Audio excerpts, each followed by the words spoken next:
بسم اللہ الرحمن الرحیم۔ السلام علیکم ناظرین، میں ہوں سید علی مہدی اور آپ میرا یوٹیوب چینل دیکھ رہے ہیں۔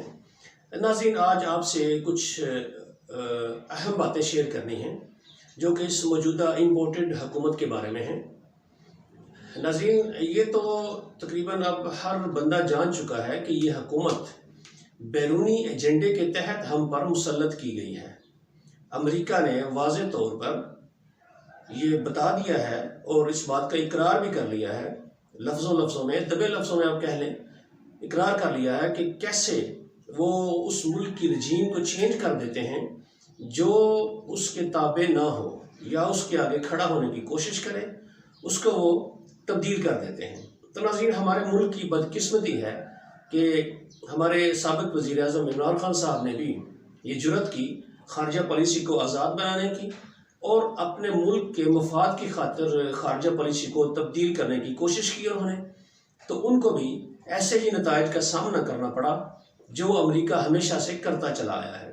لیکن دکھ کی بات یہ ہے کہ امریکہ نے اپنے اس ایجنڈے کی تکمیل کے لیے یہاں کے عناصر کا انتخاب کیا جو آج حکومت میں ہمیں نظر آ رہے ہیں۔ تو ناظرین، آج میں یہ اس بات پہ روشنی ڈالنا چاہتا ہوں کہ کون سا ایجنڈا ہے جس پر اس حکومت نے اب عمل کرنا ہے اور کس کا یہ وعدہ کر کے آئی ہے۔ ناظرین، اس سازش کے پیچھے بہت بڑا ایک منصوبہ ہے امریکہ کا، وہ یہ کہ آپ دیکھیں، امریکہ بھارت کو اس علاقے میں ایک طاقت کے طور پر ابھارنا چاہتا ہے۔ وہ چاہتا ہے کہ بھارت اس حصے میں، اس ایشیا کے ساؤتھ ایشیا میں امریکہ کی جگہ وہ کنٹرول کرے اور امریکہ اس کی پشت پر کھڑا ہو۔ تو اس کے لیے جب بھارت سے یہ بات کی جاتی ہے تو بھارت نے امریکہ سے یہ کہا کہ اس خطے میں دو پاورز ہیں، ایک تو چائنا اور دوسرا پاکستان، تو ایک ہی وقت میں دونوں کو ٹیکل کرنا بھارت کے لیے بہت مشکل ہے۔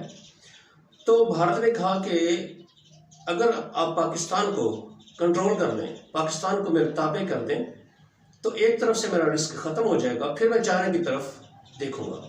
تو ناظرین، اسی ایجنڈے کے تحت امریکہ نے پاکستان کی رجیم کو چینج کیا، وہ سابقہ رجیم کو لے آیا، کیونکہ سابقہ رجیم جو تھی، جو نواز شریف کا دور تھا اور اب شہباز شریف آ گیا ہے، تو یہ دیکھیں ایجنڈا ان کا وہی ہے۔ آپ دیکھیں، ان کا سب سے بڑا مقصد بھارت کے سامنے بلا مشروط گھٹنے ٹیکنا، اس کی واضح مثالیں اور واضح ثبوت میں آپ کو دیتا ہوں۔ نواز شریف صاحب کے دور میں دیکھیں، انڈیا سے تجارت ہو رہی تھی، کھلے عام سرے عام تجارت ہو رہی تھی، کشمیر پہ کوئی بات نہیں کی جا رہی تھی، اور اس وقت کے جو ہمارے سیکرٹری خارجہ تھے بھارت میں، ان کو واضح احکامات دیے تھے نواز شریف نے کہ کشمیر کے بارے میں کوئی بات نہیں کرنی۔ صرف کشمیر ہی نہیں بلکہ کوئی بھی ایسا مسئلہ جس میں بھارت کو شرمندگی کا سامنا کرنا پڑے، اس پر کوئی بات نہیں کرنی۔ آپ دیکھیں، نواز شریف کے سابقہ دور میں گلبھوشن یادیو بلوچستان سے گرفتار کیا گیا، وہ ان کی مسلح افواج کا حاضر سروس جاسوس پکڑا پاکستان نے، بڑی ایک لمبی تگ و دو کے بعد۔ لیکن آپ دیکھیے کہ نواز شریف صاحب کی زبان سے ایک لفظ بھی کبھی نہیں نکلا اس کے لیے۔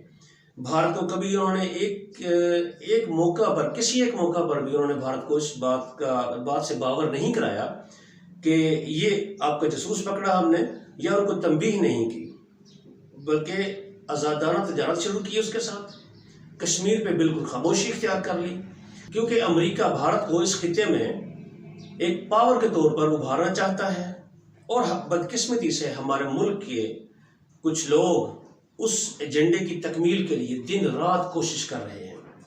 آپ دیکھیں ناظرین، یہ حکومت بھی کیا کرے گی؟ سب سے پہلی بات، یہ کشمیر پر خاموشی اختیار کر لے گی، وہ کشمیر جس کے بارے میں عمران خان صاحب نے بین الاقوامی تو سطح پر بھی آواز اٹھائی، ملک کے اندر بھی، ملک کے باہر اقوام متحدہ کے فورم پر جا کے آواز اٹھائی، OIC اسلامی ممالک کی، اسلامی ملکوں کی جو تنظیم جس کا اجلاس پاکستان میں ہوا، واضح طور پر پاکستان نے مقبوضہ کشمیر کے لیے آواز اٹھائی۔ اب یہ حکومت کیا کرنے جا رہی ہے؟ کشمیر کے بارے میں بالکل خاموشی اختیار کی جائے گی، اور کسی ایسے بندے کو کشمیر کمیٹی کا سربراہ بنایا جائے گا جو کشمیر کے علاوہ باقی ساری باتیں کرے گا، لیکن کشمیر کی بات وہ نہیں کرے گا۔ آپ دیکھیں ناظرین، عمران خان صاحب کی مقبوضہ کشمیر کے بارے میں جو پالیسی تھی اس کا واضح ثبوت یہ ہے کہ دیکھیں مقبوضہ کشمیر والوں نے آج تک وہاں پہ کسی پاکستانی لیڈر کے پوسٹرز نہیں لگائے۔ عمران خان وہ واحد لیڈر تھے جن کے پوسٹرز پورے مقبوضہ کشمیر میں لوگوں نے لگائے۔ اب دیکھیں ناظرین، یہ حکومت انڈیا کے ساتھ آزادانہ تجارت شروع کرے گی، ایسی تجارت جس کو ہمارے سابقہ وزیر اعظم عمران خان صاحب نے کشمیر کی آزادی کے ساتھ انہوں نے منسوخ کر دیا تھا کہ جب تک کشمیر کے بارے میں کوئی مودی فیصلہ نہیں کرتا اس وقت تک ہم بھارت کے ساتھ تجارت شروع نہیں کریں گے۔ اور خاص طور پر وہ اقدامات جو مودی نے پچھلے 2 سالوں میں اٹھائے، مقبوضہ کشمیر کی جو سٹیٹس تھا اس کو ختم کر کے اپنا انڈیا کا حصہ قرار دیا۔ ہمارے سابق وزیر اعظم صاحب نے یہ فرمایا تھا کہ جب تک وہ اقدامات مودی واپس نہیں لیتا تب تک ہم انڈیا کے ساتھ کسی بھی فورم پر بات نہیں کریں گے۔ لیکن اب چونکہ ان کی پسندیدہ حکومت آ چکی ہے تو اب شہباز شریف صاحب ان کے ساتھ آزادانہ تجارت شروع کریں گے اور مقبوضہ کشمیر کی بات بالکل ختم کر دیں گے۔ اس کے بعد ناظرین اگلی بات دیکھیے، یہ فوج میں ڈاؤن سائزنگ کرنے جا رہے ہیں کیونکہ امریکہ کا سب سے بڑا یہ مطالبہ ہے ہندوستان کے مفاد کے لیے کہ پاکستان کے پاس اتنی سی فوج ہو بس کہ جو بھارت کے سامنے کھڑی نہ ہو سکے، اپنے دفاع کے لیے بھی کافی نہ ہو۔ تو ناظرین یہ بہت ایک خطرناک اقدام ہے۔ اس کے بعد دیکھیں پاکستان کو اب کہا جائے گا، بلکہ وعدہ کر لیا گیا ہے، یہ جو ایجنٹ آئے ہیں ہمارے اوپر جو مسلط کر دیے گئے ہیں، یہ جو امپورٹڈ حکومت ہے کہ روس اور چائنا ان دونوں کو انہوں نے پاکستان سے دور کرنا ہے۔ کیوں کہ پاکستان کی ترقی میں سی پیک جو چائنا کا ایک کوریڈور ہے اس کا بہت اہم کردار ہے پاکستان کی ترقی میں، لیکن امریکہ یہ بالکل نہیں چاہتا۔ وہ وزیر اعظم عمران خان صاحب کو بہت دفعہ کہہ چکا تھا کہ آپ یہ سب ختم کریں، ہم آپ کے ملک میں انویسٹمنٹ کرتے ہیں۔ ناظرین یہاں ایک بات بڑی اہم ہے کہ پاکستان نے کبھی انکار نہیں کیا کہ امریکہ اس سی پیک کا حصہ نہیں بن سکتا۔ دیکھیں روس اس سی پیک کا حصہ بن رہا ہے، ترکی نے کہا ہے اس سی پیک کا حصہ بننے جا رہا ہے، پاکستان نے امریکہ کو بھی آفر کی تھی کہ آپ بھی ہیں، آپ بھی انویسٹمنٹ کریں، لیکن ان کا مفاد اس میں نہیں تھا۔ ان کا مفاد یہ تھا کہ یہاں سے چائنا آؤٹ ہو، رشیا آؤٹ ہو اور امریکہ صرف یہاں پر رہے۔ کیونکہ وہ پاکستان کو اپنی کالونی کے طور پر دیکھنا چاہتے تھے، اور اب تو ان کی اس خواہش کی تکمیل میں شہباز شریف صاحب جو کہ ایک امپورٹڈ حکومت کی صورت میں ہم پر مسلط کر دیے گئے ہیں، اب وہ بڑے آرام سے اس اپنے منصوبے پر عمل پیرا ہوں گے۔ وہ چائنا کو دور کریں گے، رشیا کو ہم سے دور کریں گے، بھارت کے آگے ہم کو جھکائیں گے، اور یہ حکومت جھکنے جا رہی ہے بھارت کے آگے۔ ان کے آپ دیکھیں آنے والے چند دنوں میں ان کے ایسے کارنامے ہوں گے، خارجہ پالیسی یہ بھارت کے تحت کر دیں گے۔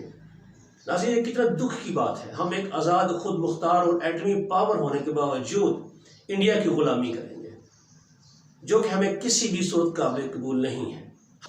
تو ناظرین اب وہی غلامی کا دور لوٹنے جا رہا ہے، وہی سارے اقدامات کیے جائیں گے کہ جو بھارت کی مفاد میں ہوں گے اور پاکستان کو بالکل ایک غلام کی طرح رکھنے کے لیے وہ کرے گا۔ دیکھیں ناظرین ایک بہت ہی اہم بات میرے ذہن میں آ گئی کہ جس دن یہ اسمبلی نے عدم اعتماد کی تحریک پر ووٹنگ کی اور عمران خان صاحب کو وزیر اعظم کی کرسی سے ہٹا دیا، انڈیا کے اپوزیشن لیڈر راہل گاندھی اس نے ٹویٹ کیا کہ مودی تم اس پاکستان کو کنٹرول کرنے کے لیے اربوں ڈالر خرچ کر رہے ہو، یہ قوم تو اربوں روپے میں بکنے والی ہے۔ ناظرین اس سے بڑی ہماری توہین کیا ہوگی کہ ہماری یہ اوقات ہے بین الاقوامی سطح پر۔ بھارت تو پہلے ہی یہ کہتا ہے کہ ہم ایک غلام قوم ہے، وہ تو پہلے ہی ہمیں تانا دیتے ہیں کہ آپ کا تو بار بار قرضے میں ڈوبا ہوا ہے، آپ تو بھکاری قوم ہو۔ اور وہی الفاظ اب ہمارے اس امپورٹڈ حکومت کا جو وزیر اعظم ہے شہباز شریف، اس نے خود کہا ہے کہ ہم بیکاری ہیں، ہمارے پاس کوئی چوائس نہیں ہے، ہم صرف غلام ہیں اور ہمیں غلامی ہی کرنی ہے۔ ناظرین لیکن ہم اس کو برداشت نہیں کریں گے، ہم غلام نہیں ہیں، ہم آزاد اور خود مختار قوم ہیں، اور ہم آزاد اور خود مختار قوم کے طور پر ہی رہنا چاہتے ہیں۔ تو ناظرین ہمیں اس حکومت کے خلاف کھڑا ہونا ہے۔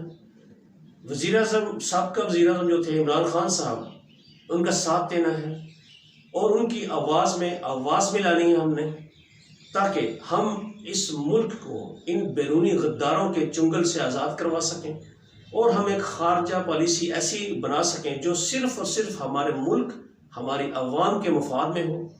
اور دوسری بات یہ دیکھیں، آخری بات کہ ناظرین، جب سابقہ حکومت گئی تھی نواز شریف صاحب کی، وہ قومی خزانہ میں صرف 9 ارب ڈالر چھوڑ کر گئے تھے، کیونکہ انہوں نے اپنی حکومت کے آخری دنوں میں دل کھول کر خزانہ لٹایا تھا۔ ان کو پتہ تھا کہ انہوں نے دوبارہ منتخب نہیں ہونا، تو اس لیے وہ جو کر سکتے تھے انہوں نے کیا۔ اس کے برعکس اس حکومت نے جو بھی گئی ہے عمران خان صاحب کی، انہوں نے بہت مشکل حالات کا سامنا کیا۔ اتنے کٹھن حالات کے باوجود جب ان کو اتارا گیا، اس وقت خزانہ میں 22 ارب ڈالر تھے۔ 22 ارب ڈالر یہ حکومت چھوڑ کر گئی ہے۔ اب یہ جو امپورٹڈ حکومت ہے، یہ بہانہ نہیں بنا سکتی کہ خزانہ خالی تھا، ہم اس لیے کچھ نہیں کر سکے۔ یہ اب جھوٹ ان کا نہیں چلنے والا ہے۔ عوام بیدار ہو چکی ہے، عوام جان چکی ہے، عوام سمجھ چکی ہے کہ یہ کس کے اعلی کار ہے۔ ناظرین، دوسری ویڈیو میں آپ کو یہ بتاؤں گا کہ یہ ملک کے اندر کون سے ایسے کام کرنے جا رہے ہیں جن کی وجہ سے پاکستان تباہی کا شکار ہو جائے گا۔ اب تک کے ناظرین اتنا ہی۔ اپنا خیال رکھیے، اس چینل کو سبسکرائب کیجئے، اس ویڈیو کو شیئر کیجئے اور لائک کا بٹن بھی پریس کیجئے۔ اللہ حافظ۔